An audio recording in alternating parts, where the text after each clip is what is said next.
Welcome to the Q Podcast. Q is about conversation. If we're really concerned about ending poverty, we've got to be more concerned about creating justice. Our cultural products as Christians need to both defy and resonate with the culture. And God's doing amazing things. His church is expanding, His church is growing. It's not what's the purpose of my life, it's what is the purpose that's been assigned.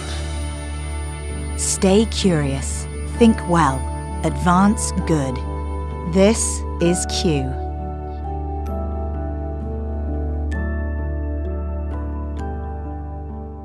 And you could imagine in a family, maybe parents who come at this from more of an integrity lens, and they could just be speaking past one another while they love one another. And I can tell you that this happens all the time in families. It happens in churches, and it happens in denominations, and it happens across our culture today. We speak past one another, and we don't take time to understand how another person reached the point where this lens was important to them. Most of us just want to shout what our lens is to the exclusion of others. So I know many people, let's just take from the integrity framework, for example, who would shout integrity, integrity, integrity louder and louder. And it's like speaking to someone, if you speak English and they don't, you're just speaking in English louder, hoping that in speaking louder, they will now understand you. You're not speaking the same language. You're coming at this from different explanatory frameworks, different lenses through which you understand gender identity.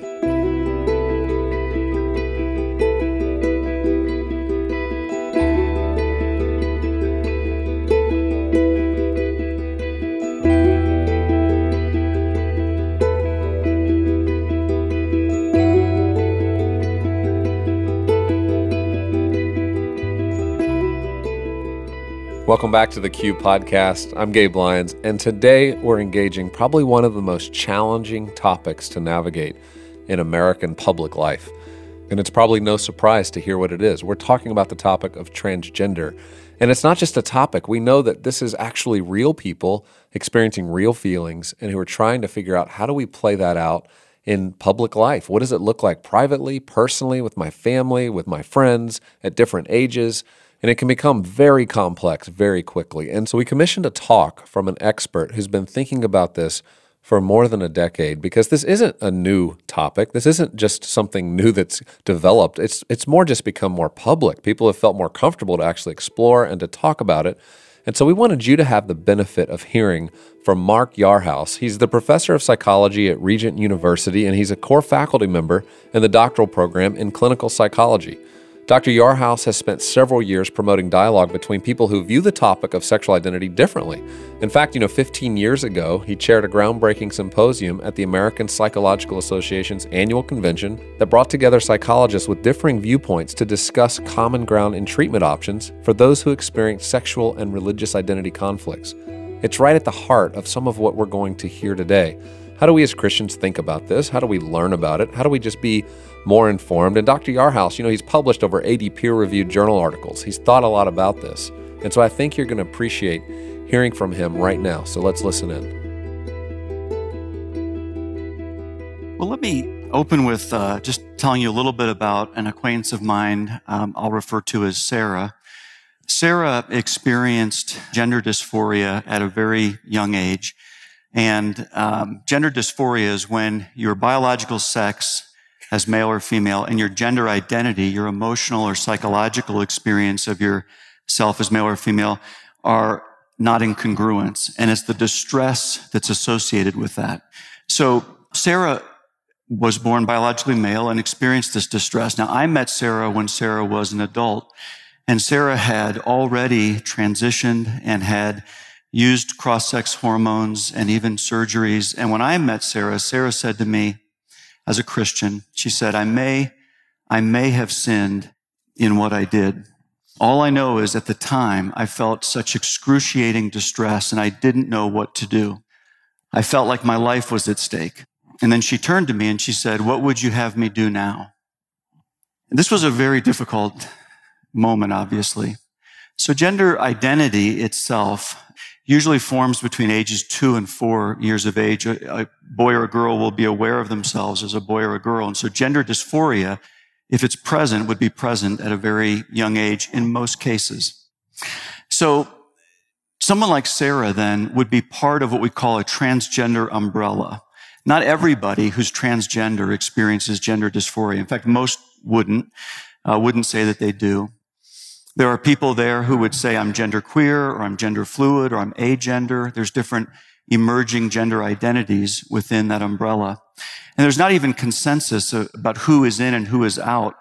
Some people would include people who cross-dress for more purposes of arousal. Someone like Sarah did not. Most people who cross-dress do not. Others would include people who cross-dress for entertainment purposes. Many people would not include those in this umbrella. People with intersex conditions where it's been difficult to identify them as male or female at birth because of different conditions that could be chromosomal or gonadal. And so someone who's intersex is often considered transsexual. So there's not quite consensus on that, but someone like Sarah would certainly be in the transgender umbrella, experiencing this distress.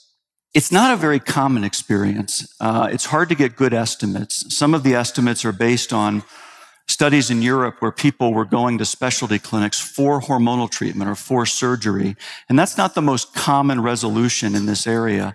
So it's probably significantly underrepresenting this population. But you'll hear numbers like 1 in 10,000 biological males or 1 in 20 or 30,000 biological females. And that's what's coming from those studies of people in Europe going to specialty clinics. If you just ask people, are you male, female, or transgender in a survey, today you're getting, I've seen 2 national studies like that done. I've seen one that was 1 in 300. One was 1 in 215. So there would be more common to be transgender than someone seeking out hormonal treatment or surgeries, but of course much less common than someone identifying as gay, lesbian, or bisexual. So what does gender dysphoria feel like? I ask people this quite a bit because I work with people in this area, and I am often asked this by people for whom this is not their experience. And one person said to me, it's like puzzle pieces that don't fit together. If you've ever done a jigsaw puzzle and you've tried to kind of force that one piece in, this person, transgender female, said to me, it's like living with that puzzle piece not fitting all the time. Another person said, it's like listening to an old-time radio show where they have that hiss of that in the background, and you can sort of make out the program if you can sort of ignore that hiss, but it does not go away. Another person said it was like dissonance in music, these tones that are discordant, that are seeking resolution and stability, but you never find it. Just to give you a sense for that. And of course, it can be very, very difficult for people, this distress, and it can lead to very high rates of suicide for this population. So I mentioned that in most cases, the onset is in childhood, not in all cases, but in most cases. And it's interesting that in most cases, it resolves on its own by the time that child reaches late adolescence or adulthood. And there's some debate going on about that right now. But it appears that in most cases, maybe 75, 80%, some would even put higher, these cases seem to resolve on their own for reasons we don't fully understand. We're not sure what causes it either. One of the most popular theories today is called the brain sex theory. And the brain sex theory is based on the idea that the brain can script in a direction towards either male or female dispositions and behaviors, and that happens for males and females anyway. And so during fetal development, is it possible that when there's sex differentiation of the genitals in the early stages of development, is it possible that in later stages that the brain could shift in the other direction? And would that cause this to happen? There's a number of things that have to align for gender identity and biological sex to be congruent. So is it possible just over hundreds or thousands of times that there just wouldn't be that alignment over just these variations that would occur? And that's a very popular theory right now. The research to support it is mixed. And there are people who believe that it's more from nurture or environment and rearing. People there usually cite studies of disrupted family relationships, lack of sort of identifying with the same-sex parent, histories of abuse. But those are mostly correlational studies. It's really hard to get a sense of causation from them. But there are some interesting correlations that are worth noting. My own view is that I don't think we know, and I'm prepared to say we really don't understand the causal pathway for gender dysphoria, let alone the transgender umbrella, of which there are many, many different experiences. And I doubt we'll have one theory that will really explain all of that diverse phenomenon. One transgender person shared with me, if you've met one transgender person, you have met one transgender person. There is remarkable diversity within the community. So I mentioned that in most cases it appears to resolve, but when it doesn't resolve, what happens for that older adolescent or now that adult who experiences gender dysphoria? It doesn't tend to resolve then on its own, and there aren't good protocols for intervening to sort of resolve that with the person's biological sex. So people end up, through trial and error, trying out different, what I would call management strategies, trying to manage the gender dysphoria through trial and error. And so I tend to think of these as residing along a continuum. One professional organization describes them as reversible steps, partially irreversible steps, and then irreversible steps. I just think of them as management strategies that reside along a continuum from least invasive to more. And so, for example, you'll have some people, biological male, who might wear his hair longer, or maybe he wears light makeup, and it just takes the edge off of the gender dysphoria. I know a biological female I interviewed, she says, I wear male boxer shorts, and for me, it takes the edge off of the dysphoria. Or a woman who might wear a binder or something like that, or prefer a different name or pronoun usage that helps with the dysphoria, right? And then along that continuum, some people might cross-dress intermittently, maybe privately at home or on the weekends. I know people in my area in Virginia who will drive to Washington, D.C. or to Richmond, and they'll cross-dress maybe for the weekend, and it just sort of helps kind of as a release valve for some people. And then along that continuum, some people use like low-dose hormones, not enough to sort of form a cross-gender identity on a full-time basis, but just to kind of take the edge off of that gender dysphoria. And then, of course, there is the use of more cross-sex hormones, and there is the idea of different surgeries that can take many different years to complete. And so on that continuum, there are these different efforts really to manage your experience of dysphoria. And I think the way that you view those management strategies is going to be informed by the lenses through which you see this topic and the people represented by this topic. And I think there's three lenses in play in our culture today: integrity, disability, and diversity. And the integrity lens is the lens that's held by many Christians. And one evangelical theologian described this lens as kind of the idea that there's an essential maleness, an essential femaleness that was intended by God from creation. And they're meant to be brought together. They're complementary and meant to be brought together in a whole. And it's that whole that lays the sort of parameters for what is considered morally permissible or morally impermissible in terms of sexual relationships. And then when you get to the question of cross-gender identity, the concern from this group would be that cross-gender identity in some way goes against the integrity or the sacredness of male-female distinctions. The disability lens is the view that kind of over time, given the number of factors that have to align, there will be times when those factors do not align. And just as that occurs in nature, it is a non-moral reality that is to be addressed with compassion. When Christians are drawn to a disability lens, they might see this lens as a lens that's best explained as a result of the fall. Maybe the idea that there's this lack of congruence that ordinarily aligns, but in some cases doesn't, is a reflection of the fall in some way that we don't fully understand. But this lens draws more compassion and empathy. The third lens is a lens of diversity, and this is the lens that the culture is rapidly moving toward. My field of psychology is there.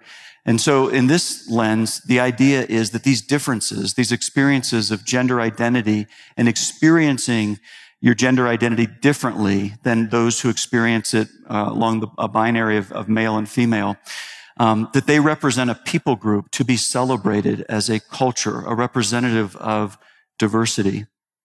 And I think it can be helpful just to realize that these different lenses are in play, just so that Christians can understand why it is they're not having very constructive conversations with different people, because you're not seeing the conversation through the same lens. You're speaking past one another. In fact, there was a really interesting interview that Barbara Walters did with Jazz several years ago. Jazz was born biologically male. Jazz has transitioned since she was 4 or 5 years of age and presents as female and now has a reality show. I think now she's a teenager. And years ago, Barbara Walters interviewed Jazz and Jazz's older sister and 2 twin brothers and said to the siblings, "How do you explain Jazz to your friends?" And the older sister said, "Well, I tell them it's a disorder and it's just not something that she chose." And Barbara Walters, who's done a fair bit of reporting, knew what just happened. And she looked at Jazz and said, "Jazz, what's it like for you to hear your sister talk about you that way?" And Jazz says, "Well, I don't like that word, disorder. I prefer special or unique because I think that's what transgender is." And so right there in a family where you know they love one another, you have an older sister who's relying on a disability lens to explain her sister to her peer group, to pull compassion and empathy from them, to essentially say, "Don't reject Jazz. Please find it in your hearts to love my sister." And Jazz hears that language of disorder and says, "I can't imagine a future where I could thrive when you think about me in that way. I need to think about myself as special or unique." And so she draws on a diversity lens. And you could imagine in a family, maybe parents who come at this from more of an integrity lens, and they could just be speaking past one another while they love one another. And I can tell you that this happens all the time in families.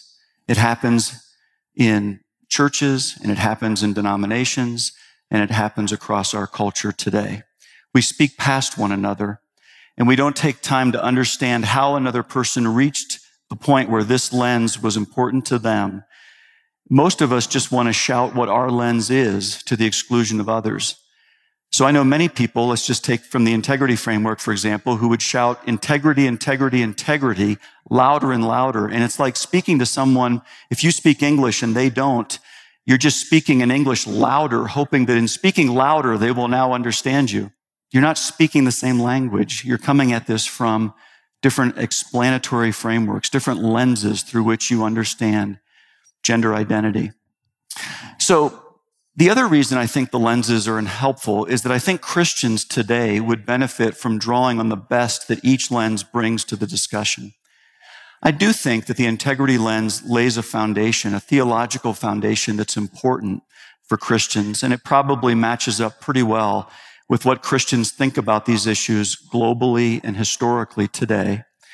But at the same time, I think it fails in areas of compassion and identity.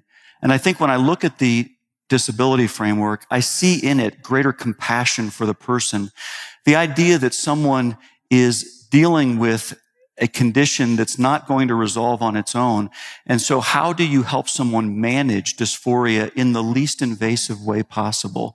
And what does it mean to journey with that person and show them empathy and compassion as they try to figure this out?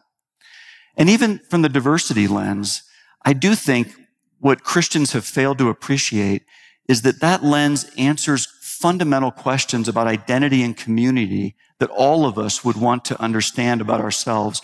Who am I, and of what community am I a part? And I think we've failed to appreciate how the diversity lens ends up answering that question for someone navigating gender identity concerns. And you have to look at what the contrast is for many churches trying to speak into identity and community for that same person. So the church today is going to be pastoring and caring for people navigating this terrain, people who are making decisions and wondering, how should I live? And other people like Sarah, who are several steps down that path, who are saying, what should I do now? What would you have me do? And thinking about the best way to care for one another and to journey with each other. One pastor who contacted me said that a transsexual person like Sarah had contacted him and wanted to get together to talk about the church and whether they could visit and how that would be for the faith community. And the pastor called me and said, I don't even know what to say. They didn't cover this in seminary. I don't know where to begin. And I said, look, take them out for coffee, sit down with them and say to them this. It seems like I'm meeting you at about chapter 7 or 8 of your life, but I haven't had the opportunity to hear about chapters 1 through 6, but I'd like to. And I guarantee you that person has never heard a pastor say something like that to them before. The story of redemption in the life of the believer has many chapters. And we don't know what chapter we're encountering when we meet the next person navigating this terrain. But I think we can commit to helping them know Christ and to grow in a relationship with Christ. And perhaps that relationship down the road will in some way inform decisions in this area. But I don't think that navigating gender identity concerns precludes a person from a life in Christ. And what we can commit to do is to walk with people and to be humble stewards of what we know and what we do not understand. Thank you.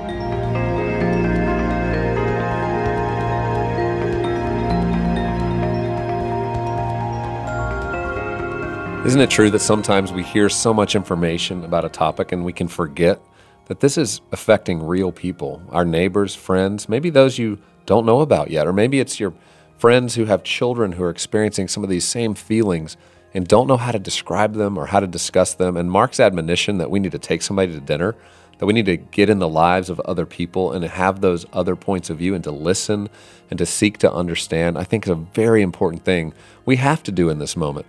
And that's why this next talk is so important, to follow up what we just heard from Mark, which is a lot of information, but this is about real people. And so I wanted you to meet somebody who's really struggled with gender dysphoria in her life. And she shares very eloquently and authentically what that experience has been like. Now, Melinda doesn't talk publicly about this a lot, and so she was understandably nervous as she presented to the Q audience her feelings, her story, how she has worked through this in her own life.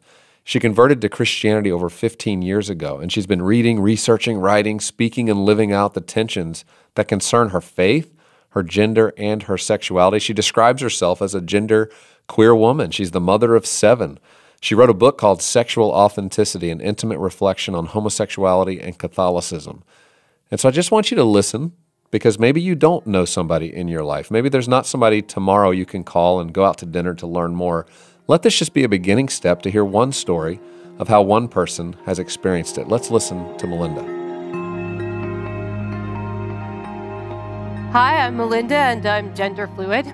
So I've just introduced myself as a confused postmodern special snowflake, and now I have to dig myself out of that hole. I'll start with my conversion. When I first became a Christian, this profoundly changed my relationship with my femininity. Before that, I was an atheist radical feminist, and I believed that basically the feminine was the dumping ground where patriarchy threw all of the bits of the human condition that they didn't want to keep.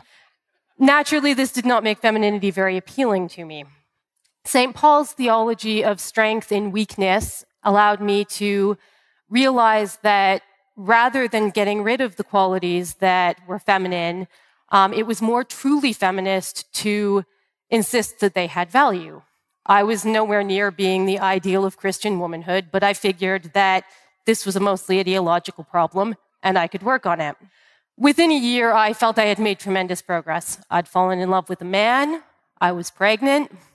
I felt more feminine than I had in my life. Fast forward 13 years later, and I suddenly found myself with tremendous, overwhelming gender dysphoria. I felt like I didn't belong in my body. Putting on women's clothing felt like I was dressing in drag. And I was really fearful about my ability to be a mother to my 6 children. I felt that I was failing at one of my most important tasks as a Christian, and I was severely depressed and almost on the point of losing my faith. I wrestled with this for about 2.5 years, and then one morning I woke up and I had the bizarre thought, I don't really feel like being conflicted about my gender today. I think I'm going to go sew some doll clothes. 2 weeks later, the pregnancy test came back positive, and I realized that what happened about a year after I converted to Christianity was I got pregnant. And what changed 13 years later was that for the first time in my adult life, I was neither pregnant nor nursing. I didn't like this. I prefer ideological and spiritual, at the outside psychological explanations for my life, because then it's in my control. And this was clearly a case where, to some degree, I was at the mercy of my body.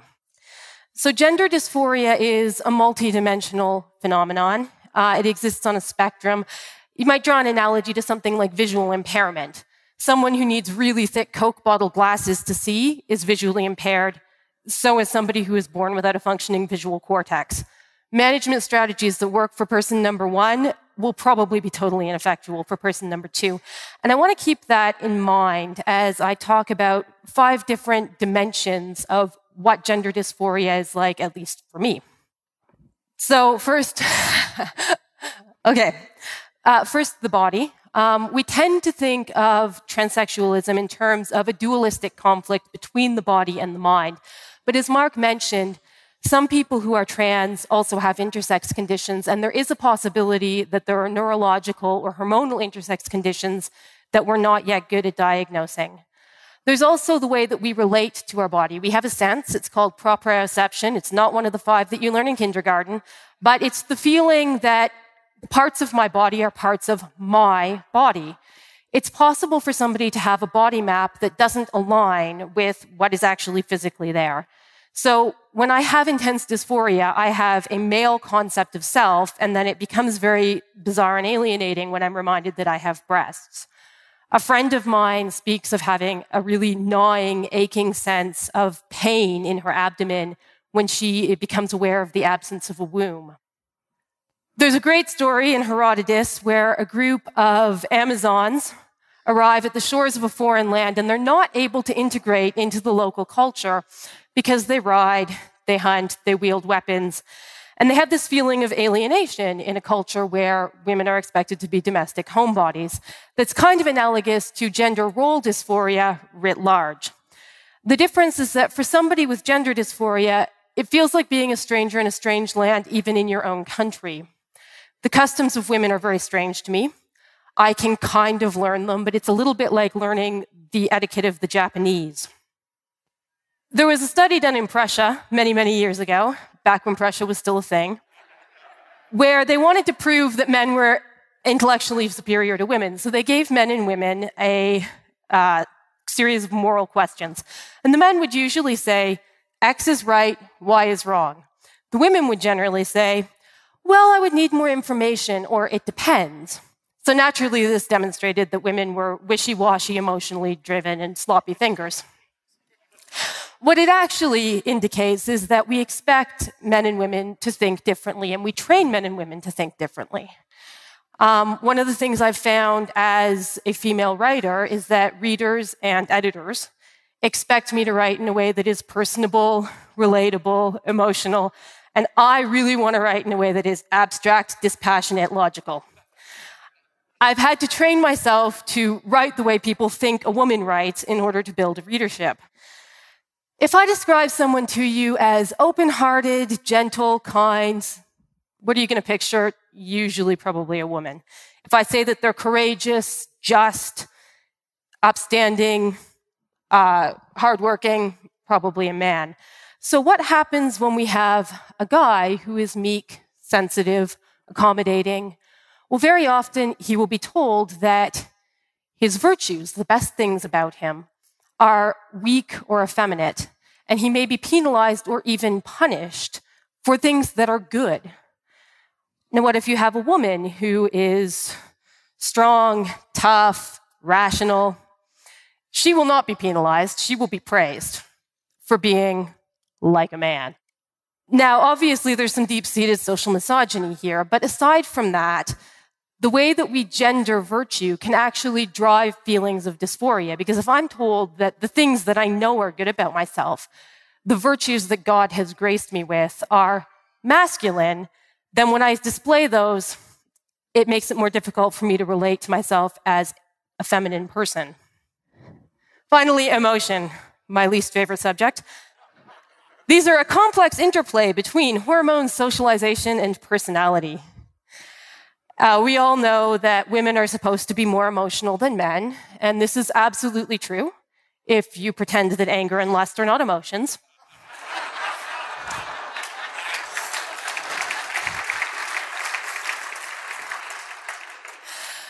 But it's not just a matter of socialization.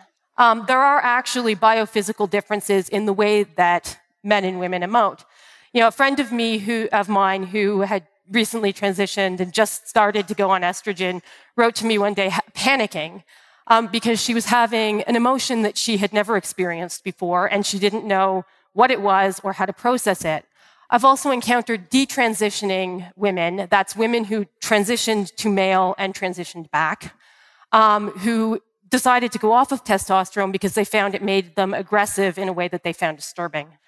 Now, there are natural differences in the way that different bodies will produce and interpret hormones. It's not just whether those hormones are flowing through your body, it's also how your brain's processing them. So for me, I tend to have a fairly masculine emotional profile most of the time, but if I have baby hormones floating around in my body, then I shift towards the feminine somewhat.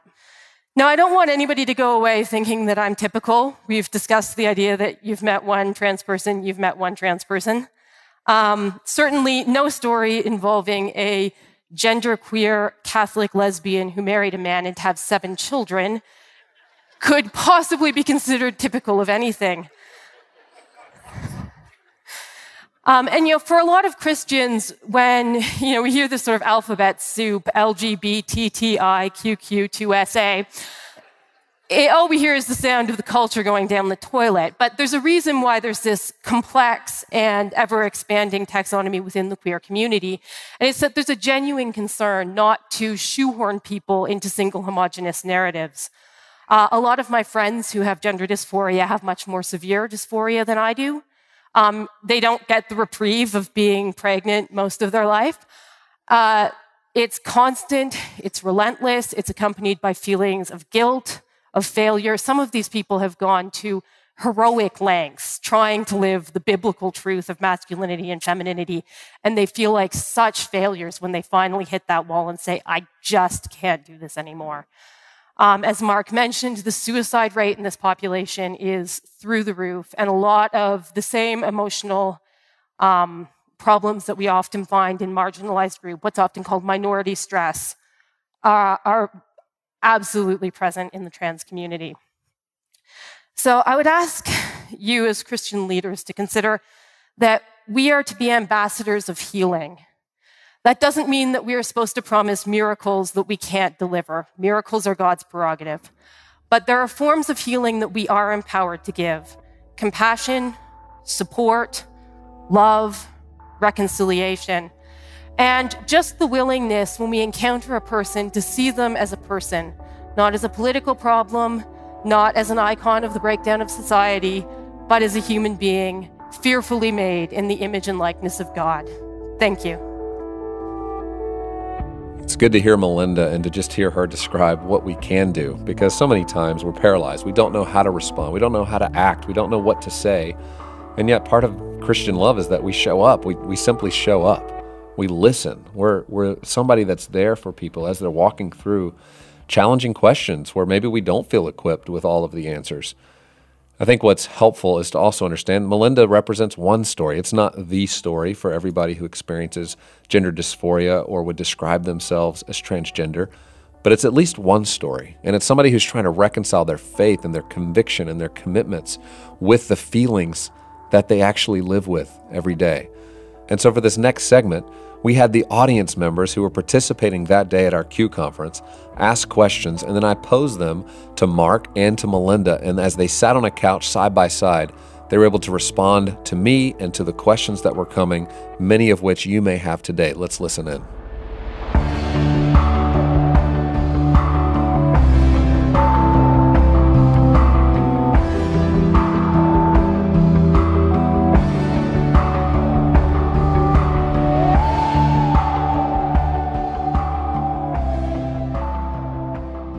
The questions we've received are not always that simple, okay? And so we're gonna just ask them as they've come in so that you guys can just respond to these. The first, this comes from John, who says, how can we speak in a public setting if we can't possibly speak to all lenses at once, Mark? And I think what he was referencing is you define these 3 lenses through which people describe this, a disability, one with integrity, and one is diversity. A lot of leaders in here, I mean, they're speaking in public settings. And would you say it's okay to have these 3 different perspectives, or are you saying you should pick one and sort of stick with it? Well, what I recommend is that Christians think about drawing on the best of each one. So I describe an integrated framework where you draw on the strengths of each one. And I don't even know in a room this size that we would agree on what the strengths are and how we would pull them together. But that would be the way that I would move forward. That's the way that I talk about it. But I always recognize that in my audience, there will be people who are not integrating them. They're staunch defenders of a specific lens, and they're coexisting in the same room. So I find it helpful to identify them so that they recognize why we might be speaking past one another and maybe ideas for how we could find a different path. Yeah. Well, and I think that's what's so helpful about what we're doing here today is hopefully people are starting to see just a bigger picture of this, compassion and understanding, sensitivity to it. I know some who experience gender dysphoria or would identify as transgender say, we don't want your compassion. You know, we're not asking for compassion. We're asking to be accepted and affirmed. But this debate now has become political. We've seen across North Carolina and many states looking at the classic bathroom bill, trying to assess like what to do there. My question is this from Stacy. She said, it seems that Christians are responding to the transgender community with fear, and it seems amplified when it comes to bathrooms. How do we help calm these fears? Well, I think one of the big things that people need to be aware of is the average trans woman walks into your bathroom, goes into the stall, you don't ever know she's a trans woman. You know, we have a politicization surrounding this issue, and I think we need to sort of calm it down a little bit, and also to realize that there are ways in which it actually can harm women if we enforce basically what amount to standards for what we think somebody is supposed to look like as a feminine person. You know, there was already an incident in a Walmart where a breast cancer survivor was asked to leave because somebody thought that she was a man.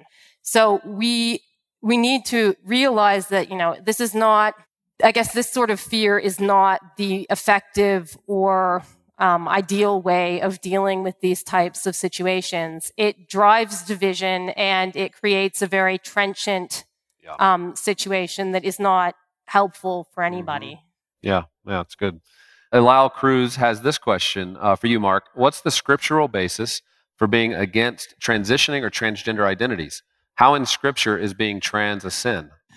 Well, that's exactly what I was trying to figure out when I was kind of doing background research on this and understanding the integrity lens and who was writing on this and how they were getting that from Scripture. And I think that what I concluded was I think you have greater clarity on other issues that are kind of in the cultural center of debates, but I don't think you have the biblical clarity here. The kinds of Scripture that were cited by representatives of that lens were in the Old Testament and prohibitions about cross-dressing, but it was to draw another male suitor to be in a same-sex relationship with them. And I've raised the question, do motivations matter? I mean, does it matter if you're trying to manage something that is distressing to you, perhaps life-threatening so, or does it matter if you're trying to entice someone to be sexually active with you? And I think those are things that we don't get as great clarity from reading Scripture. Yeah, so it's not as just a simple answer to that in terms of here's the Scripture, chapter and verse, here's how you should think about it. Right. But you're really asking people, I know in your books and even here today, is to think, to like, don't just opt for the quick answer to this. Process through this. Exactly. Melinda, Andrew asked this, you know, how has your walk with Christ helped you on your journey over these last many years? Well, I mean, I constantly go back to a relationship with God, and you know, I think of life as sort of you're dancing with the Holy Spirit, and you are always in the position of following the Holy Spirit is leading. So I think, you know, in terms of why I experience this, you know, one of the big things is that it teaches me that I am not always in control of my life, which is something that I need to know. It also helps me to look at other people and other people's difficulties with a lot more compassion, and to sort of realize that, you know, maybe I should be a little bit more positive about the incarnational aspects of my life, about the emotional aspects of my life, and try to be less of a brain in the vat. But, you know, it's constantly that, I guess, being drawn into a relationship as opposed to trying to live my faith as a series of, okay, I follow this rule, I follow this rule, I follow this rule, and I believe this doctrine and this doctrine and this doctrine. Tick all the boxes. Because it's something that I can't deal with on my own power, just using my cleverness and my willpower. Yeah, thank you for the honesty on that. And Mark, we had a few people ask this question. I'll summarize it. Is the knowledge we now have about the idea of transgender, is this something that's a post kind of 1960s sexual revolution, people feeling more free to talk about who they are? Do we see historical patterns that this is an experience that people maybe had throughout history from what you've read or studied or researched? Yeah, I think there's good reason to think that something like what we're talking about today has existed throughout history and across different cultures. We're actually studying this in a study we're doing right now of transgender people in India. But I think you see this historically, and different cultures organize themselves around this phenomenon in different ways. You see cultures that see this as something to celebrate. You see it as a spiritual, positive thing. You see some that criminalize it, some that make it a moral issue and that it's sin. Some that see it as a mental health issue. And so what you're witnessing, I think, in our culture in the last couple of generations is a shift in how our culture is organizing itself around it. And that shift has been pretty disorienting to many different people who would say that they're more social conservatives. Yeah. But Mark, another follow-up question from Brandon is, how do we navigate the nuance if most cases resolve themselves? So you said in your presentation, 75%, I think 3 out of 4 over time tend to resolve themselves. So what are church leaders to do? How should parents think about this if they have a child who's young, who's asking these kinds of questions or maybe having these types of feelings? What's the most wise way to sort of engage that? Because it does seem, and his question says, when the APA seems to capitulate to a strong agenda to vilify the integrity lens. So if you hold to this moral lens, you can just count on, in this culture, the diversity culture you described, that's going to be attacked and vilified. Yeah. So what do you do as a parent? How do you engage this as a pastor? Yeah, well, I think what most families struggle with a child is when they see gender atypical behavior, they tend to double down on rigid gender stereotypes, thinking that will help a child. And that actually does not make it better for a child. That actually, if this is persisting in their life, we hear from people as adults who looked back on their childhood and said, when people intervened that way, that was awful for me. It was absolutely horrific. Now, what we don't always hear from are the people for whom this desisted. We don't get to hear their voices and what was helpful, what wasn't helpful. So I don't know that we have great ideas for what we should do there. I think what a lot of people today do is they take a bit of a wait and see posture towards it to see, without having a fixed outcome in view, that this is the resolution that only this resolution will we be satisfied with as Christian parents. I think that would be too narrow and probably lead to rigid stereotyping. I think more of a wait and see posture can be more helpful for a child. And then not acting as though a boy has to be within this narrow, rigid category of what boys are like or what a girl is like. In fact, with girls, we have greater latitude in language for how they can be more tomboyish, and we don't have language for that for boys that's in any way positive for them. Yeah, it's a great point. Melinda, just final question. But in your experience, I mean, almost a similar question. This came from Haley, but what is the most supportive things a Christian has said or done to meet you in your experience? Well, I mean, probably the biggest thing that makes a huge difference for me, and obviously this is not universalizable, is just the way that my husband reacts, which is a combination of, on the one hand, sort of building up my feminine identity, but on the other hand, being completely supportive of all the various different ways in which I'm queer and not able to fit with some sort of idea. And that, I think that having people who say, you know what, it's okay for you to feel the way that you feel. It's okay for you to be the way that you are. And, you know, having the space and the freedom to work that out without feeling this pressure to be a specific thing or to settle on a very rigid identity has, I guess, given me the latitude to have a less defensive posture, I guess, in the way that I approach this. Yeah, it's good. It's very, very helpful. Will you thank them for joining us and sharing with us their insights?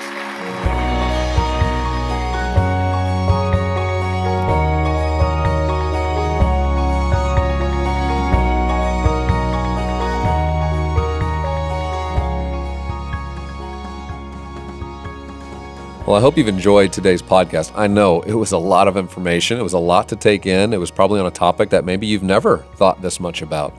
And that's the point of Q. We want to ask these big questions. We believe Christians ought to be the most thoughtful, and we ought to be curious. We ought to remain curious to try to learn and understand this entire world that we live in and the people and the challenges that they face and how they're working through those and how we can help. And so the Q conference that we do annually, and this year happening April 26 to 28, is an incredible opportunity for you to join us. And so I invite you to go to qideas.org/2017, where you can learn so much more about the experience, the topics we're going to engage this year that deal with 2017, the trends that are happening, the questions that people are having, the ways in which Christians are struggling to understand their role in our culture and how the church can be mostly engaged, as well as actually help lead the way forward as our neighbors question the purpose of life. How do we engage? What is the good life? And so join us at Q 2017. Learn more about it, and I'll look forward to seeing you there. And I hope you'll join us again next week and invite your friends to continue these conversations with us on the Q Podcast.